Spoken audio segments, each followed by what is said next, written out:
it's really important that if any of you have any questions at any time, you can do a number of things. You can either ask a question in the chat box, or you can possibly wave your hand, or you can use the Q&A function as well. And then I'll try and answer your question as quickly as I can. We should try and finish a few minutes early for you to get the opportunity again to ask any questions at the end of the process. So welcome one and all. My name's Bill Brand. Why should I be giving a talk on the very bold topic of how to be happy and have healthy relationships in turbulent times? Well, I've been coaching and consulting in human development for about 20 years. And one of the things that I realized from a very early point in that process was that good communication underpins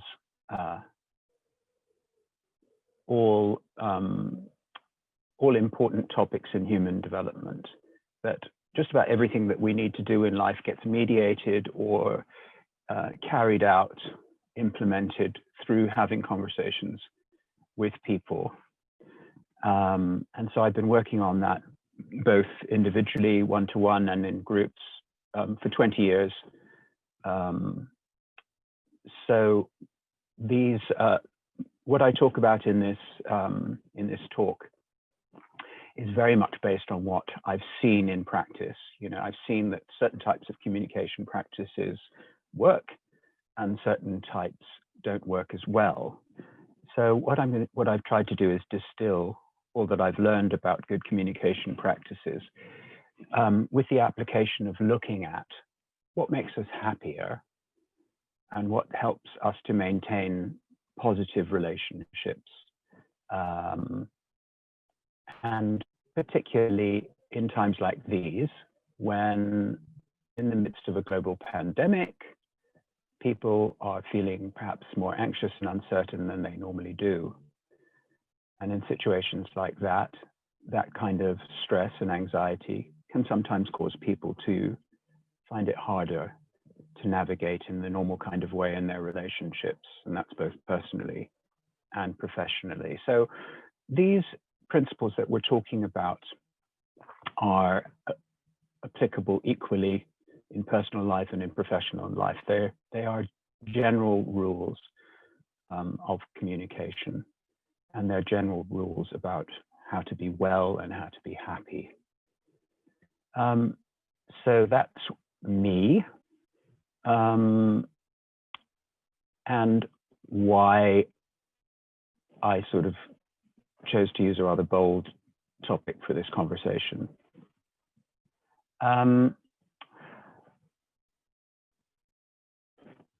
Right, so we'll just move swiftly on. I've got a few slides that I'll show you from time to time.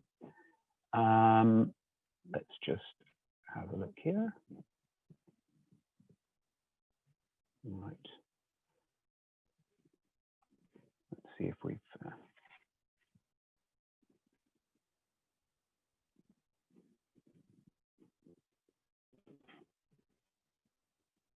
okay, ladies and gentlemen, sorry about that. So getting back to the topic of the conversation, how to be happy and maintain healthy relationships in turbulent times. So we'll just talk about the three building blocks of that provide the foundation for that.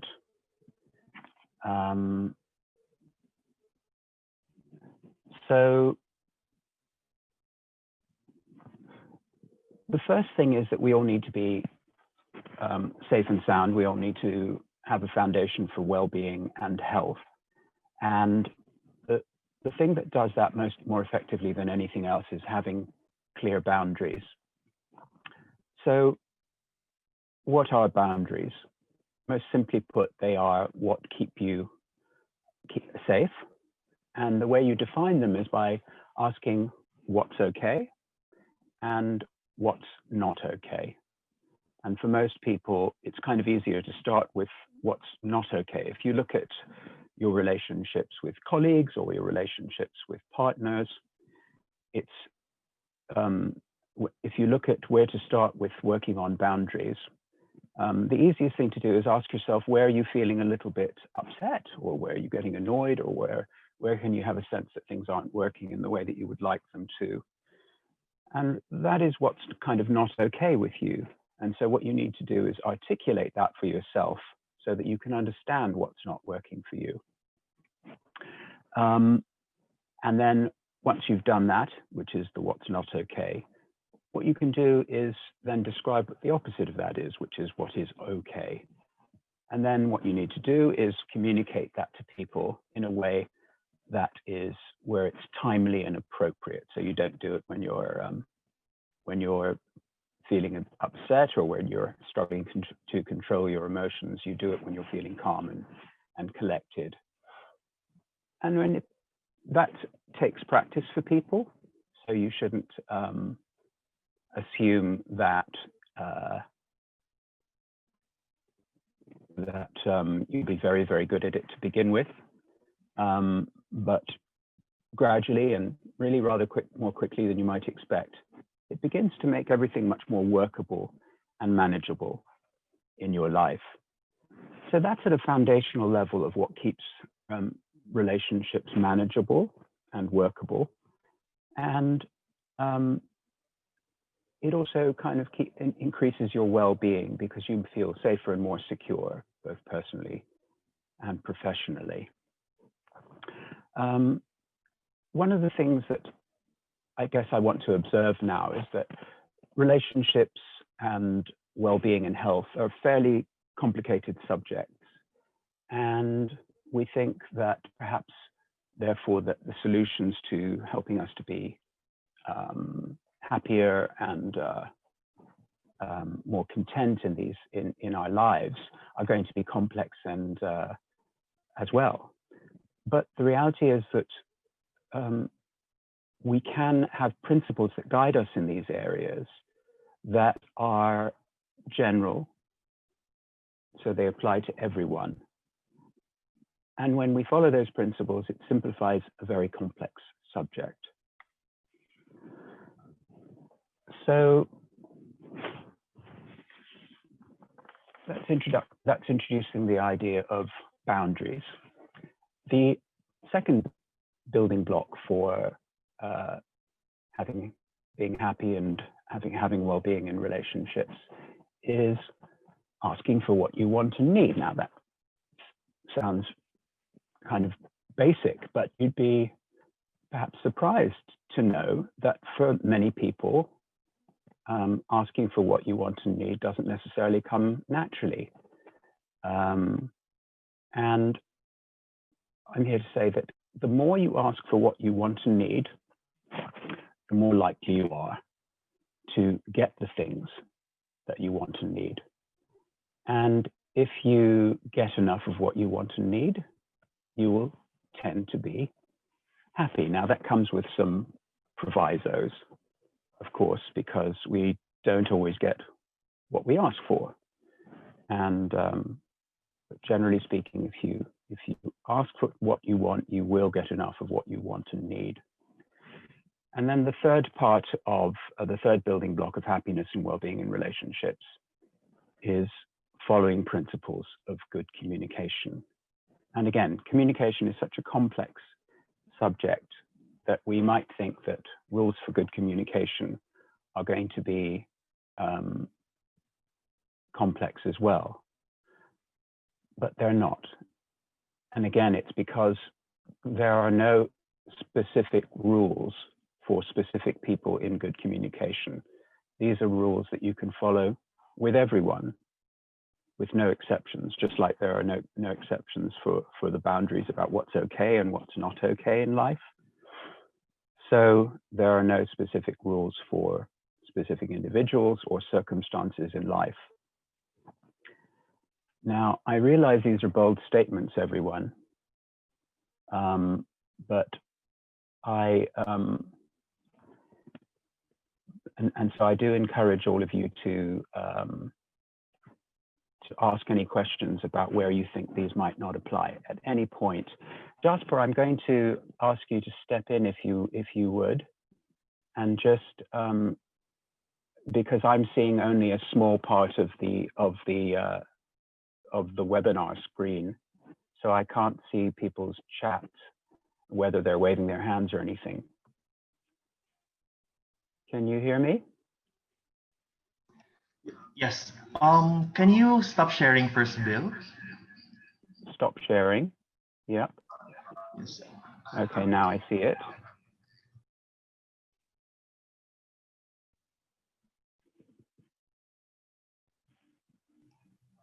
Earlier, the slides are showing all the presentation slides. So yeah.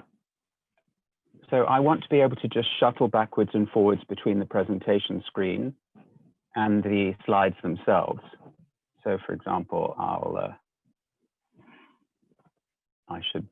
go into presentational mode with the slides, which is where we are.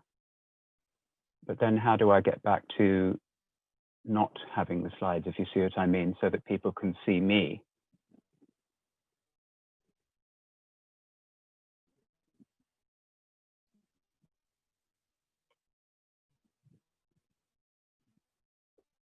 What are you seeing now, Jasper?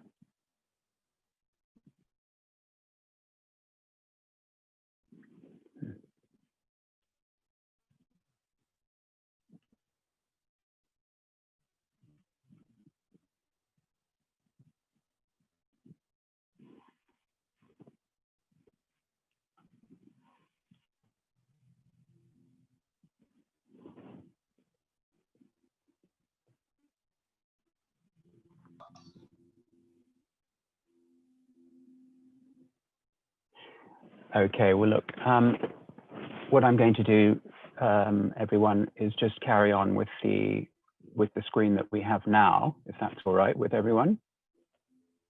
And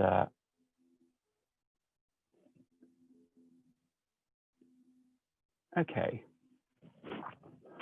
so we're going to talk about boundaries in a little bit more depth. As we said, they're the foundations for workable lives. And we've talked about how we can define them for ourselves and for other people. And then we've also talked about how we need to let other people know about them. There's no need to sort of publish your boundaries or talk about them unless it's an issue with people. And when it becomes an issue, what we need to do then, when we're feeling calm and collected, so you need to choose the appropriate time when it's best to communicate your boundaries to people. You need to communicate them clearly.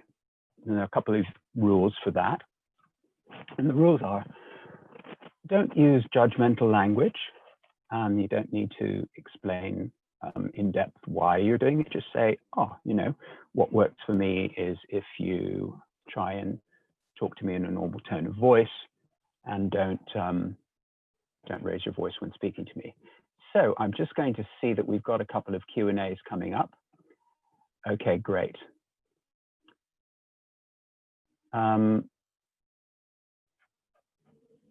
So that was 9:08. I'm just going to check.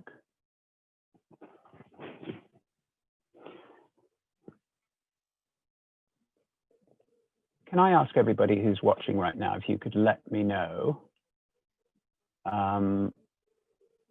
that you are only seeing one slide at a time?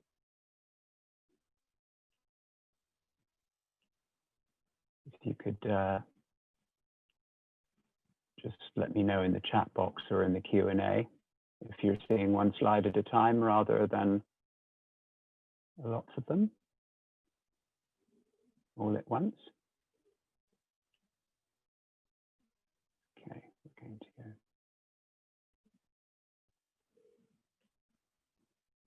Okay, great. Thanks everyone.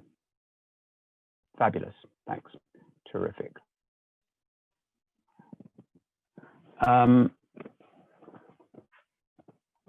Yes, so we talked about how you don't want to use judgmental language. You want to use language that is as neutral as possible and unemotional.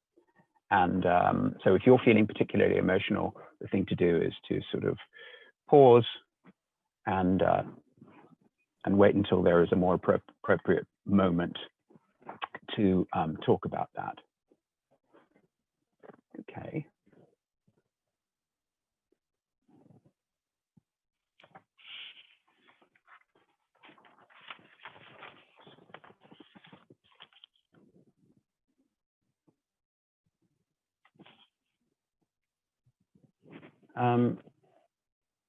So we're moving on to the second building block of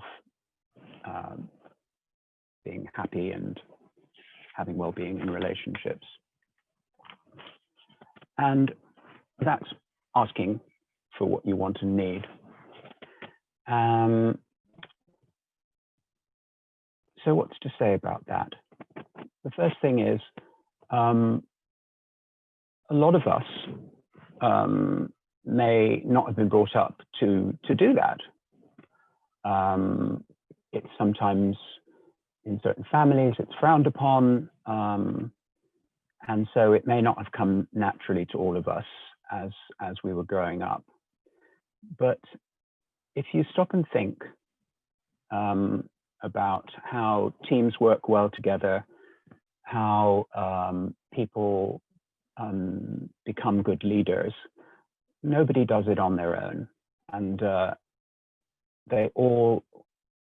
all of us require the help and assistance and support of other people. We just couldn't lead the kind of lives we do nowadays.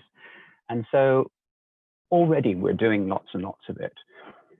But if you look at your relationships, a lot of times people assume that the other person should kind of know what we want at any given moment, even though we haven't asked for it.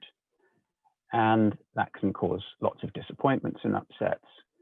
And what I'm suggesting is that rather than hoping that somebody will give you what you want when you haven't asked for it, you should just go ahead and ask and get into the habit of asking. And it goes without saying that we can't get everything that we want. So you shouldn't expect to get everything that you ask for.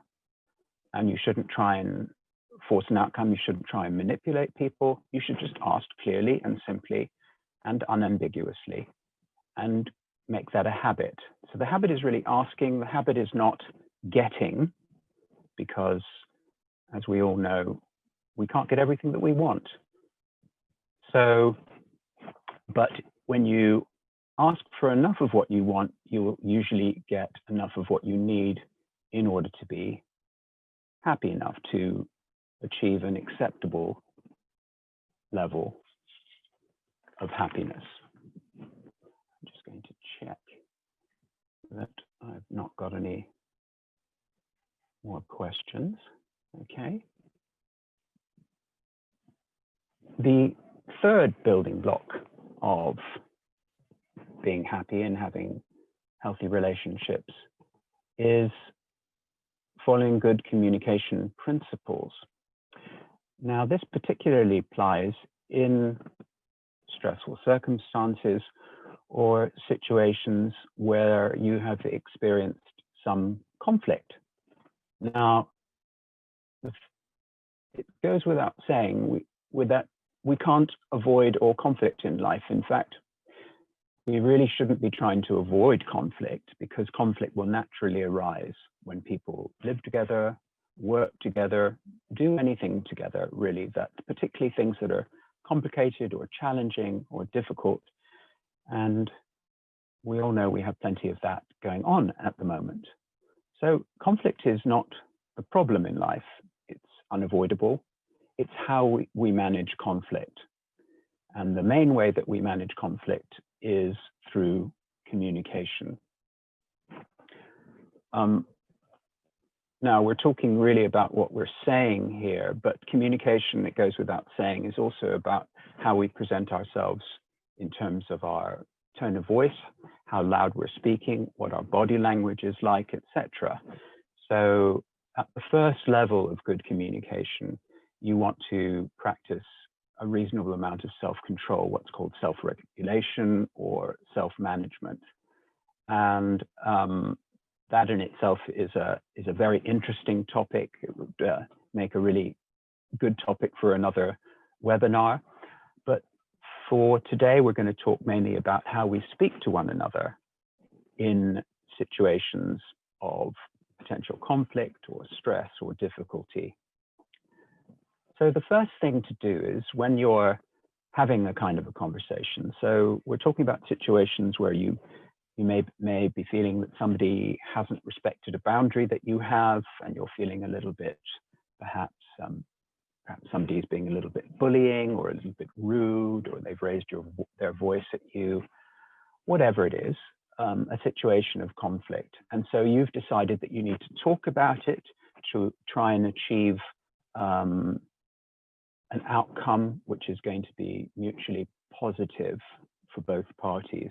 So the first thing to do is, no matter how upset you may be or how wronged you may feel, you want to calm yourself down, take a few deep breaths if you need to, count to 10 or whatever it is, so that you can, when you start having the conversation, you avoid criticism or blame. You don't want the other person to feel that you're judging them. Now, why is that? The simple thing is that if you do sound judgmental, or you sound like you're being critical or blaming them for something, the opportunity for reconciling the situation or calming the situation down and allowing the conflict to be resolved in a way that's beneficial to both parties is dramatically reduced. As soon as you start criticizing or blaming or using judgmental language, the other person is going to respond in a defensive kind of a way. And of course, that's not really helpful. So no matter how natural it feels to start a conversation about conflict with some criticism or blame, look, we need to talk about this because you raised your voice at me, for example. Perfectly kind of normal and natural it seems to do that. But if you can avoid doing that, you'll already be so much further along the line towards resolution, conflict resolution. These are fundamental principles that anybody who's studied negotiation will also know about. So number one, avoid criticism or blame. So the next part is, before you start having the conversation, these are things that you should ideally think through before you have the conversation, by the way, so that you've got these ideas clear in your head before you start. Before you start the conversation, you want to really know what you're talking about, and you know what it is that you're talking about. Are you talking about the fact that you're angry, or are you talking about trying to find a resolution for the situation that you found yourself in? So be clear about what the conversation you're about to have is about. And you know, big top tip here: don't have it be about blame, judgment, or revenge. Don't have it be about being, you know, right and getting some getting back at the person who has upset you. Why? Again, it's just not going to work very well. It's not going to resolve the conflict. The third principle of good communication is know clearly what your intention is. What is it that you hope to achieve out of this conversation? So many times, I see this over and over again, when there is conflict, the person starts the conversation with the other person, and they may begin by criticizing and blaming. They may be saying that the conversation is about trying to come to an agreement, but you can see that it's more about getting even. So if you're having a conversation, it's got to have a positive, it's got to be framed, and you've got to be able to frame it up in positive terms. And and that has to be both for yourself and for the other person.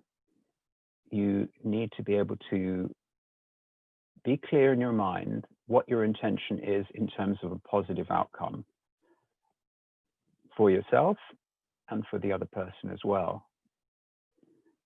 So your intention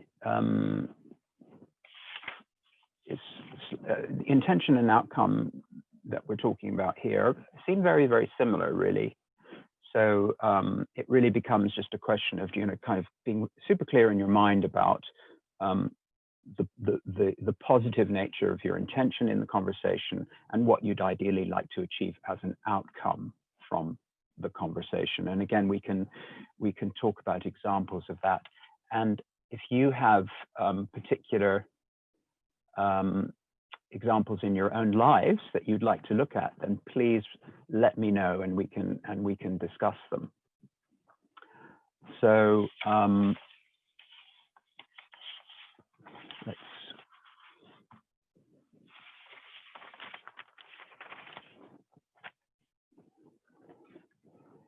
going to give you some practical examples myself, just to flesh out a little bit what I'm talking about here. So this is the kind of language that I would have in mind when I'm talking about intentions and outcomes. So the third part of the conversation: what is my intention? What do I want to achieve? For myself, but also for the other person. And the example that I could offer here would be something like, I'd like to offer a suggestion as to how we could have conversations which, because they connect with difficult emotions, subjects, needs, or wants that we might be feeling sensitive or vulnerable about, these might create an undesired or unintended response in you if we didn't approach this conversation in a mindful and sensitive kind of a way. So that would be an example of how to articulate your intention both for yourself and perhaps share that with the other person that you're having the conversation with. But that there is the main thing is for you to be clear about your intention, and then you can share that with the other person, sometimes in a way that really helps the conversation to resolve in a positive kind of a way.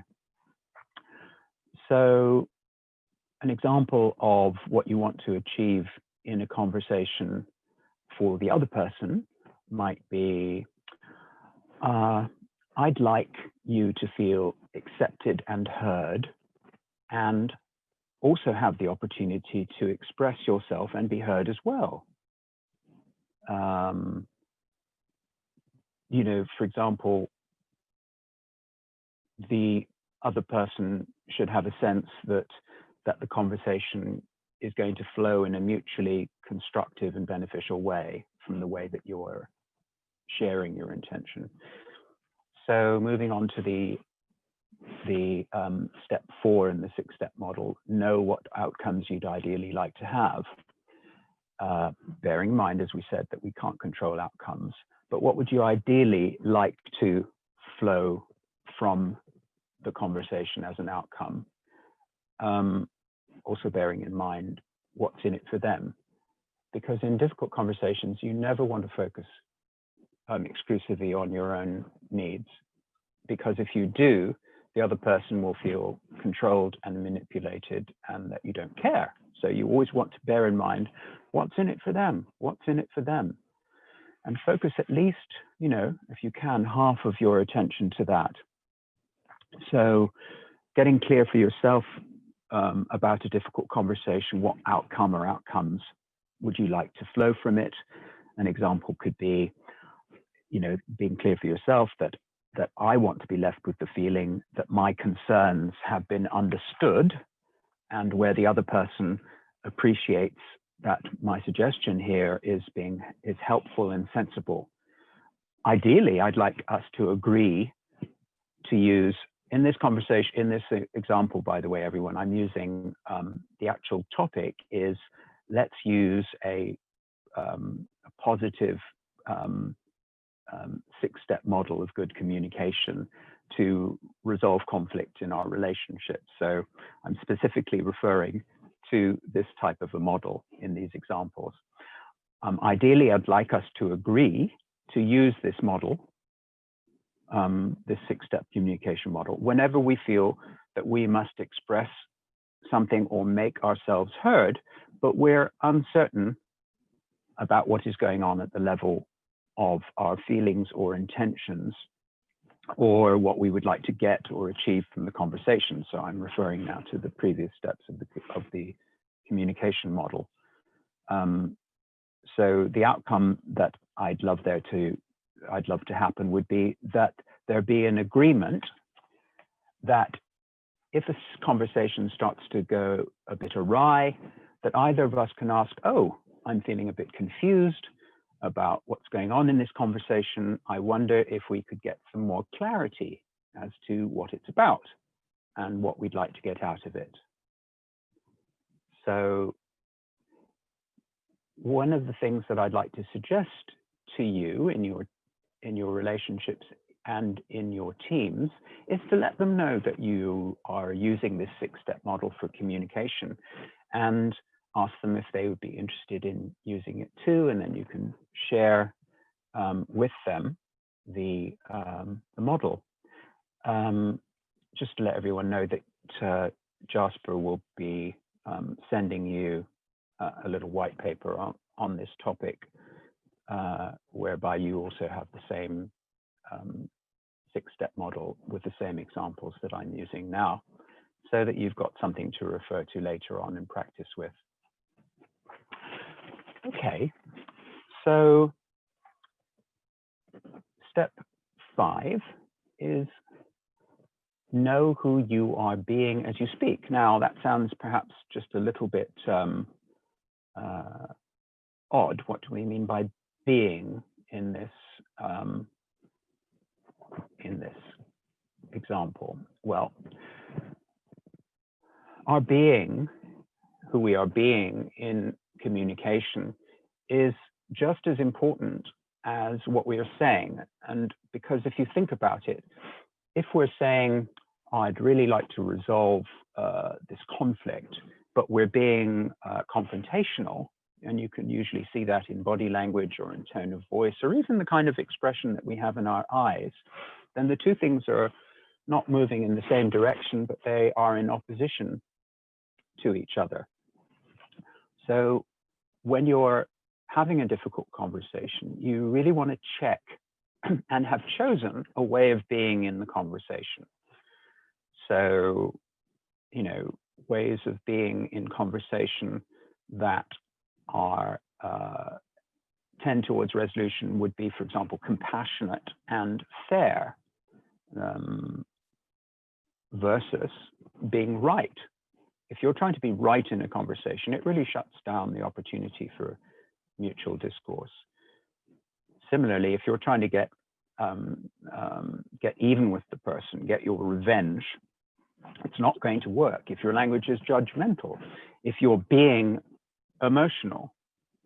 So, and by the way, I just want to bring in something that is so common in both in personal and professional relationships, but really is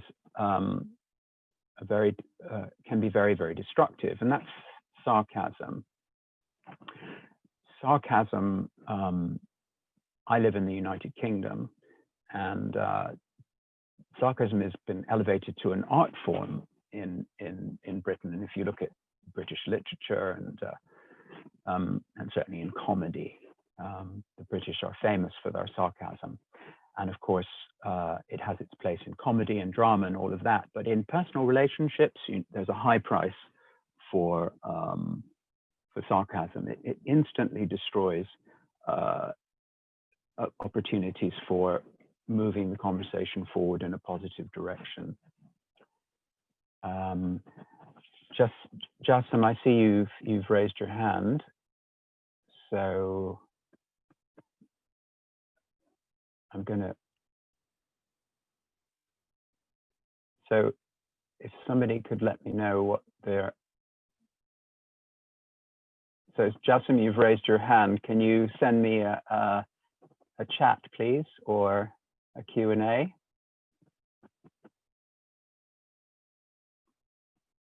Got it.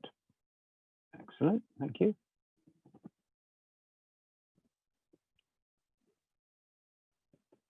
Hi, Jasim.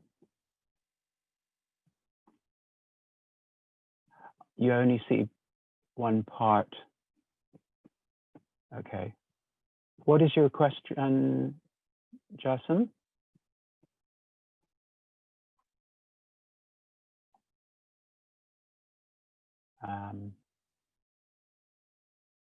Okay, not sure about that, you guys, so maybe it was unintentional. If you want to ask a question, make sure you, okay, we've got a Q&A. Okay, thanks, Mohammed. I've now seen this question here.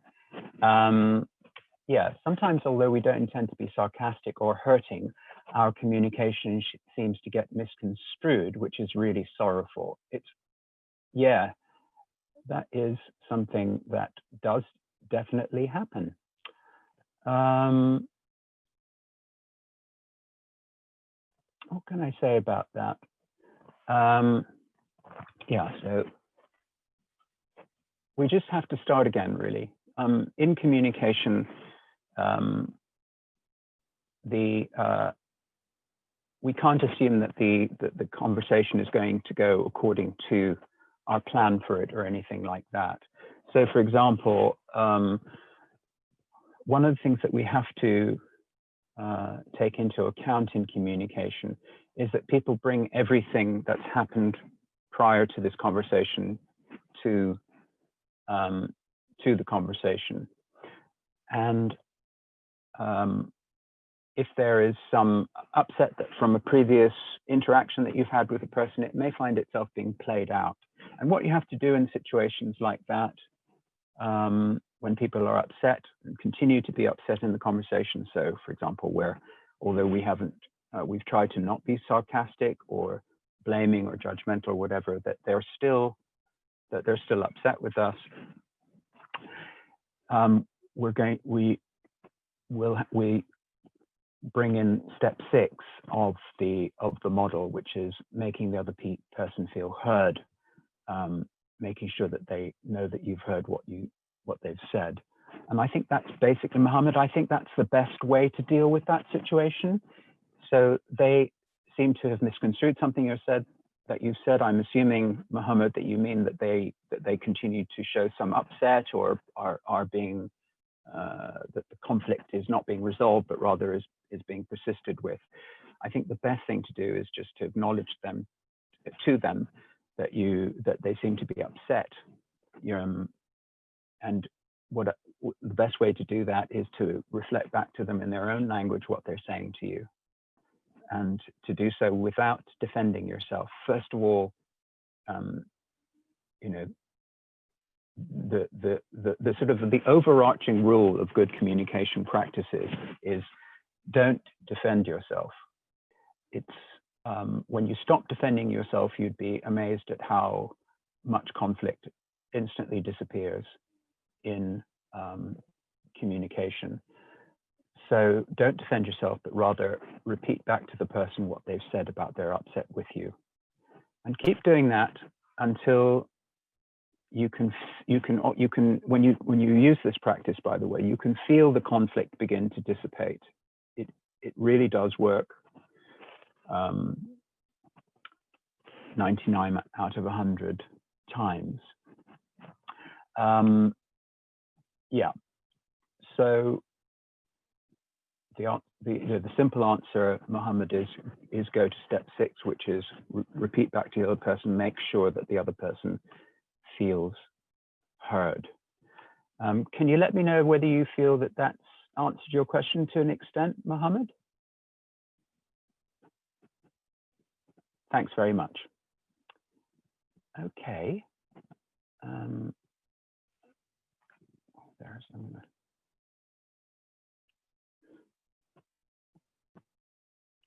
Excellent. Okay.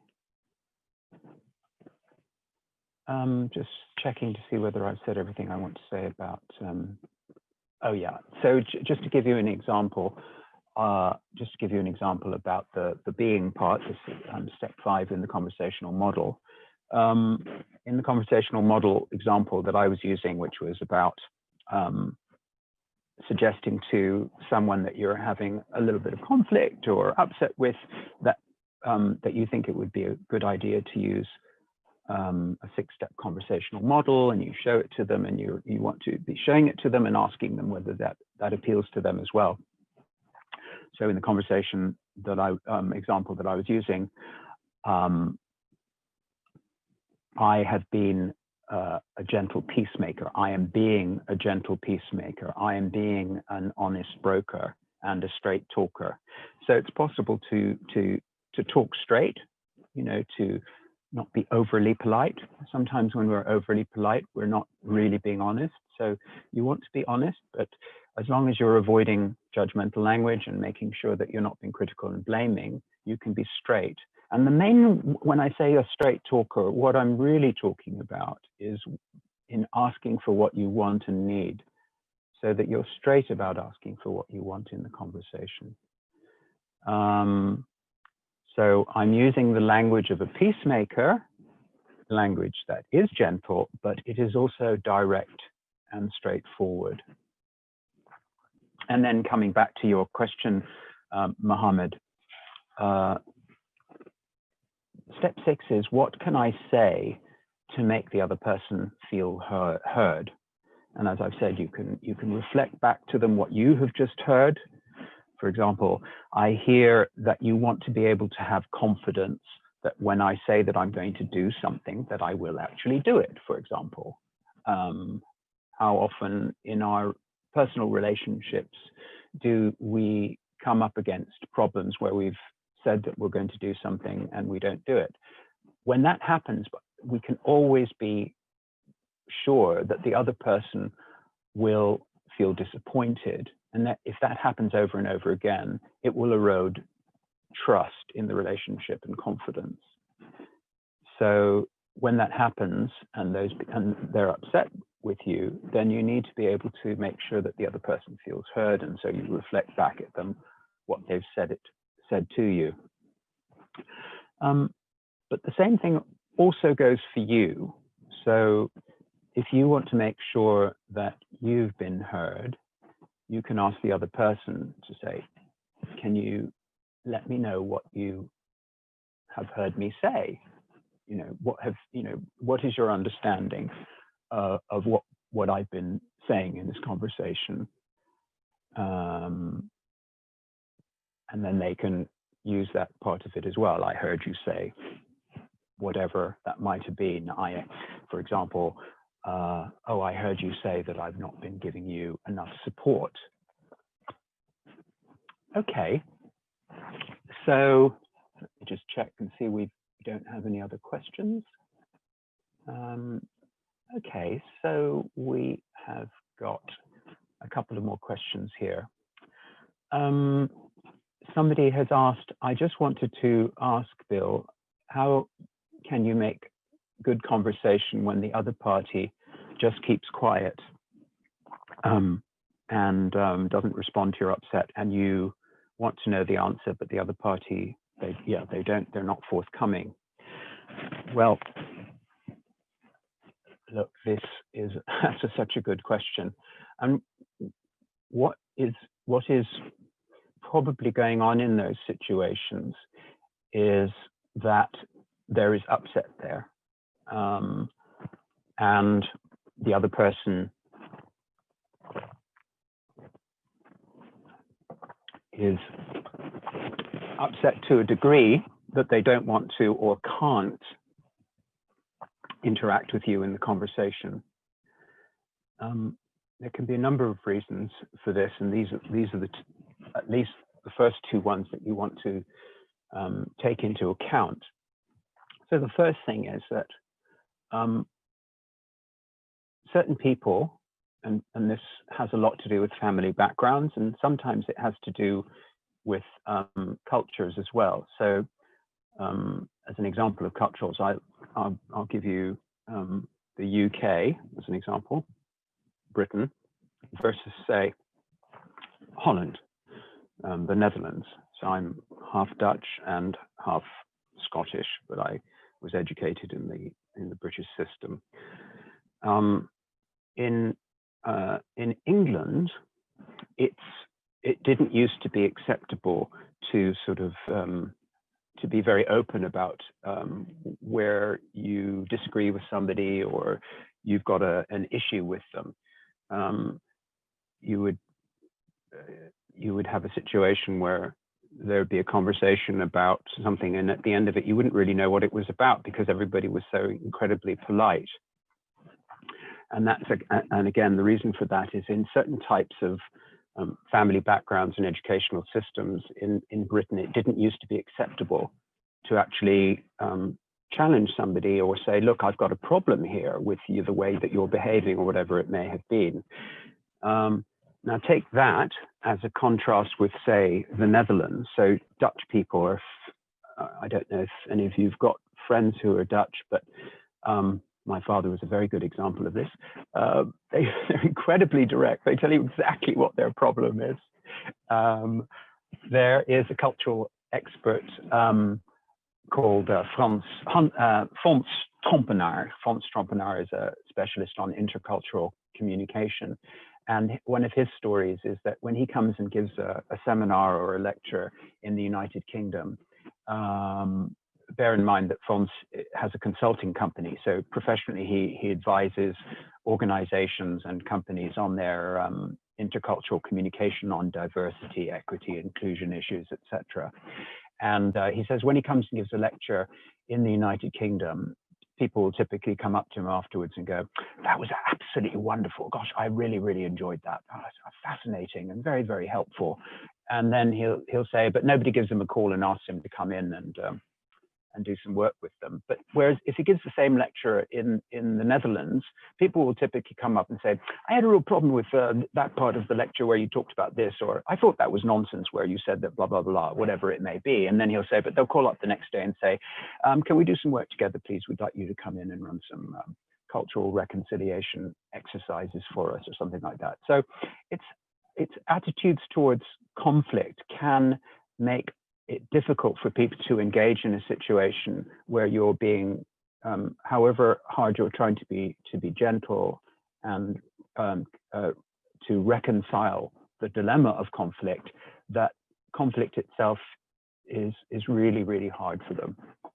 If that's what's going on, then what you have to try and do is to emphasize that this is about resolving this matter in a way that really works for them, that you are not interested in resolving it just to your own satisfaction. It's just as important for you that they resolve it to their satisfaction. So that's the first part of it, which it may be that they have a predisposition to avoid conflict. And what you have to do then is you have to make it less about conflict and more about good communication, and more about that you're as interested in how this will help them as you are interested in whatever it is that you want to achieve out of the conversation. And where there is a predisposition to avoid conflict, you have to be really, really patient.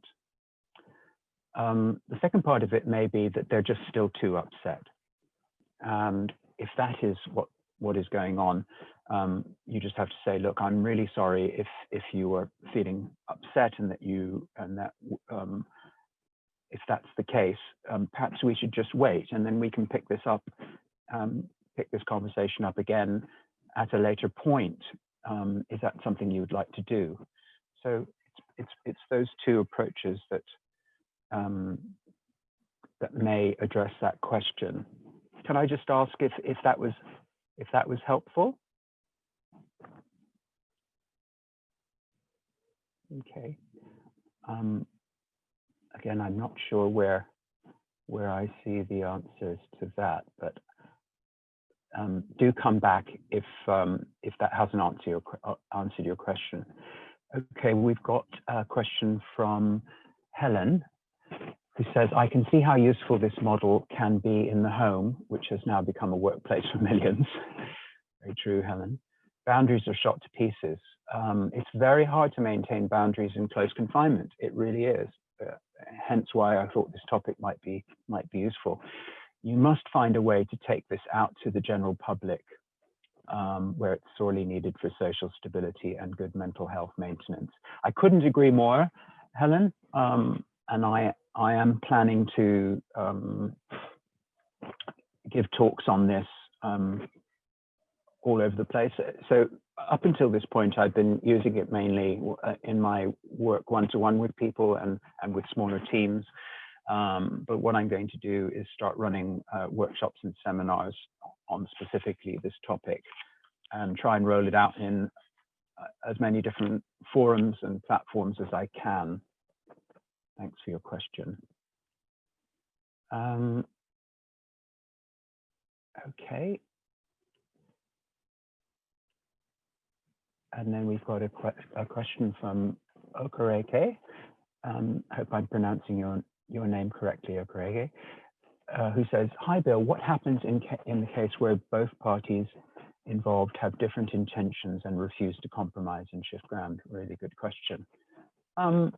Well, let's try and first of all start with ourselves. So if there's two parties, you will either be in a party of one, or if you're talking about a situation where you're in teams,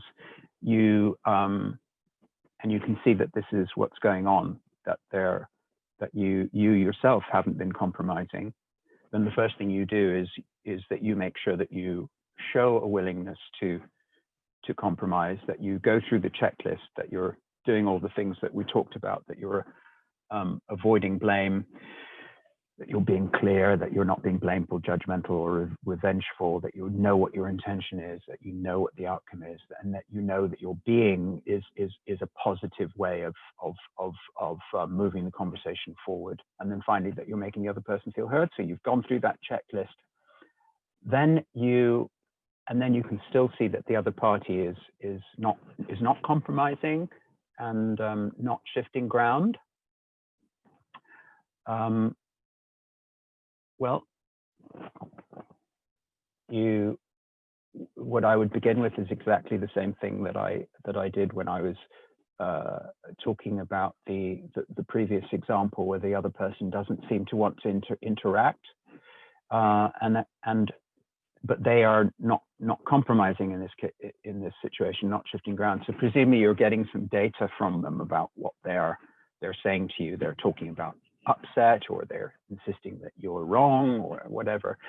And what you've got to do is just keep reflecting back at them what you're hearing them say to you, and hope that by doing so, that you are able to start dissipating some of that negative energy, some of that blame, some of that criticism, through making them feel heard. You'd be amazed how effective that doing that is.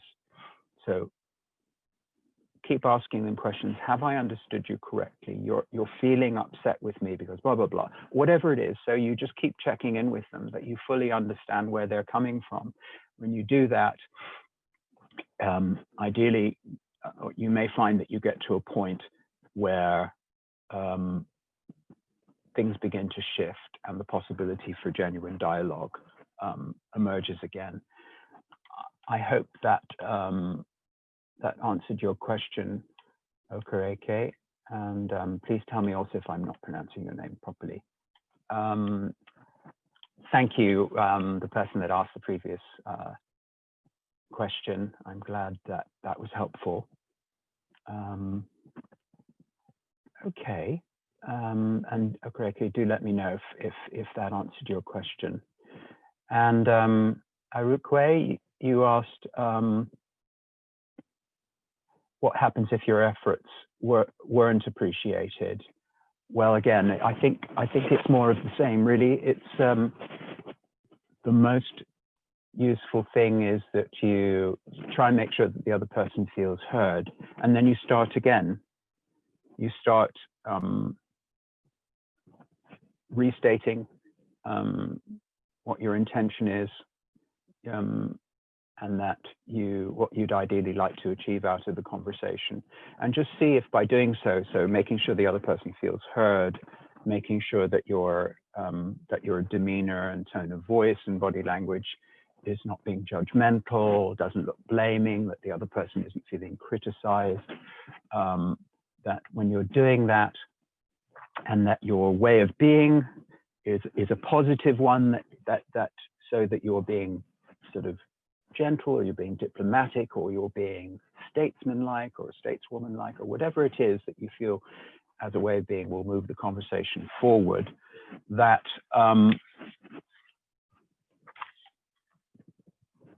you need to check and make sure that's going on with you. So look at yourself and see how you're showing up in the conversation. Are you being at your best in terms of what you can do to reconcile the conflict? So difficult conversations are dilemmas.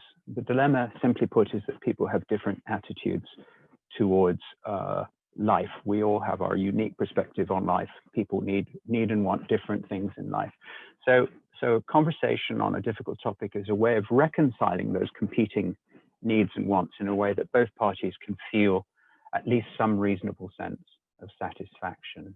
Always compromises involved because we are different people with different needs and wants. Hope that's helpful. And Arukwe, yes, if compromising will, in your opinion, lead to some disastrous outcome, then you really have to talk about that. You have to say, look, I'm really concerned that if in this particular area, if we compromise, that it could potentially lead to this unforeseen consequences that could be disastrous. So if that's the case, then it's your job, Arukwe, to show to the other person that this consequence, this unintended consequence, presumably, which is in your view going to be profoundly negative, that this is a problem for them as well as for you. You have to be able to show that you're looking at this from their point of view. You guys, we've got to 10 o'clock, so I lost track of the time there for a moment. So I'm going to wrap things up. Thank you, Okereke, that's great. And I hope that answered your question. So I'm just going to summarize where we are. We use three building blocks for happiness and well-being: boundaries, asking for what we want and need, and using the 6-step model that we just looked at in detail. It's really quite simple, as we've seen with different examples. And then making sure that we have clear boundaries in place and how we manage them. And action steps where we can integrate these practices into our lives, around asking for what we want and need, and checking in every time we've got a critical conversation coming up. I'm just going to check if we've got any more questions. If people need to leave, please feel free to do so. Sorry for overrunning a little bit. If any of you have got questions that you'd like to ask, I'm very happy to stick around and answer them. So yeah, thank you, everyone. So pleased that some of you have enjoyed it, and I'm very glad to have spent this time with you. You're very welcome, Arukwe. Welcome, Mohammed. So thanks, anyone. If you've got any other questions, let me know. Jasper will send a little white paper, which basically will summarize what this seminar has been about, so that you can use it as a checklist for yourself. And if any of you have any questions that come up after we've finished this, you can send them in an email to Jasper, and then we can address them in the white paper as well. So, oops.